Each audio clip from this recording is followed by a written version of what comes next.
taking our very stylish but 90s bathroom and turning it into something that you'll actually love going into. We're not demoing everything, so the things that I'm going to be doing are the simple, easy stuff that makes the biggest difference and pretty much gives you the biggest bang for your buck.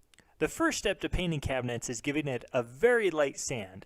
That's to get off all the old gunk and to rough up the surface for the new paint to adhere to. Now, if you want a professional looking finish on those cabinets, then, well, you're not going to be doing what I'm doing.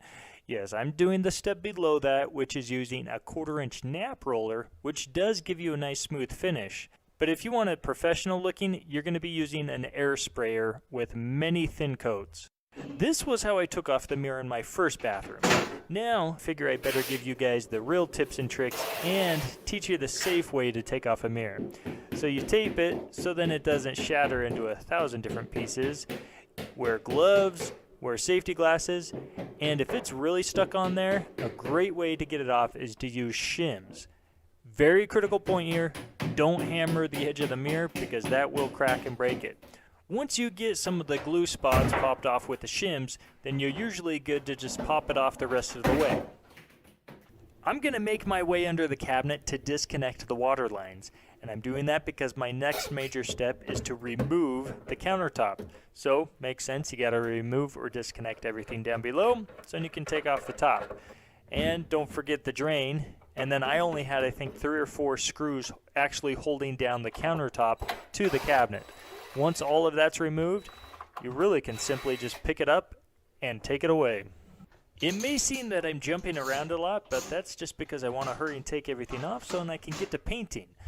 Check out the ceiling, I've already done that. Most important thing about the electrical side is to, well, kill the power.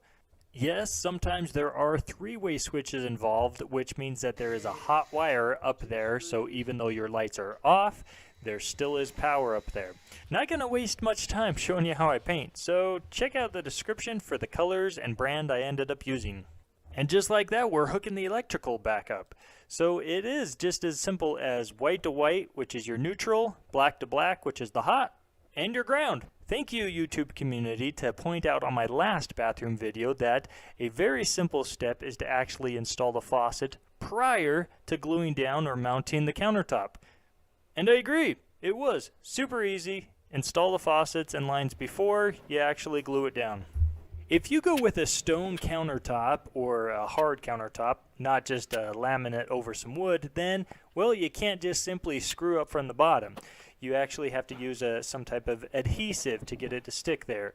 I just used some general purpose construction adhesive and it works great. Anything you buy nowadays comes with their own set of instructions. Now, whether they're in Sweden and they're kind of hard to understand, that's a different story.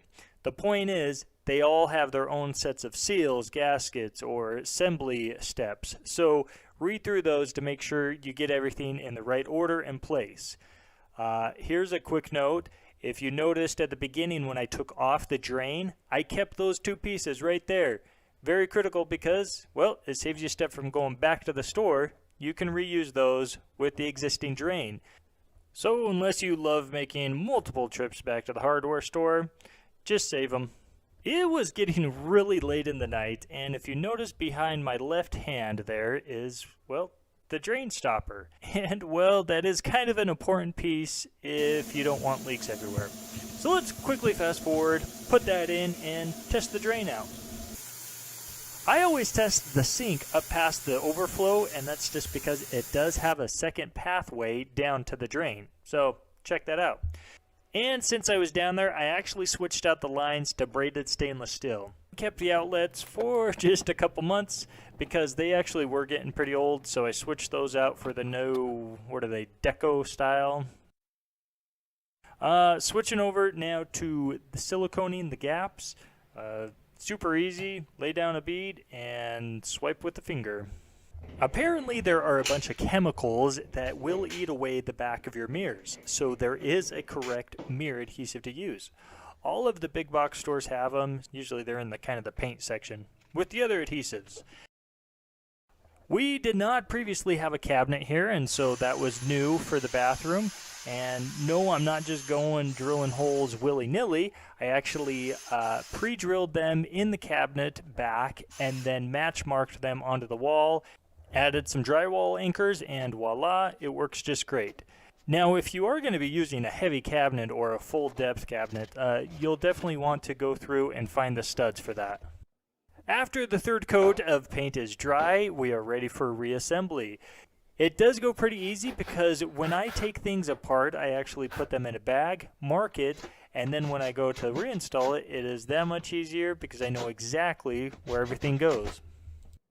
We did not reuse the old trim, and that's because, well, I don't really like the style, and we had this left over from another project. It's some 1x4 MDF pre-primed trim pieces. I really like the pre-primed because, as you saw at the very beginning, I just had to go over it once with the final paint you want, and then after it's all fastened, you just have to touch up the nail holes. The final couple pieces came in a combo set with a towel bar, a towel hook, and a toilet paper holder. So it matched the faucets, and we liked it, so we picked it up. Some of the final touches that we ended up doing, but I didn't show, were we caulked around the baseboards and tub, painted those green door jambs, got rid of the brass colored doorknobs and hinges, switched those out for some chrome ones to match everything else. That's all I got for this one. Thanks for watching. We'll see you next time.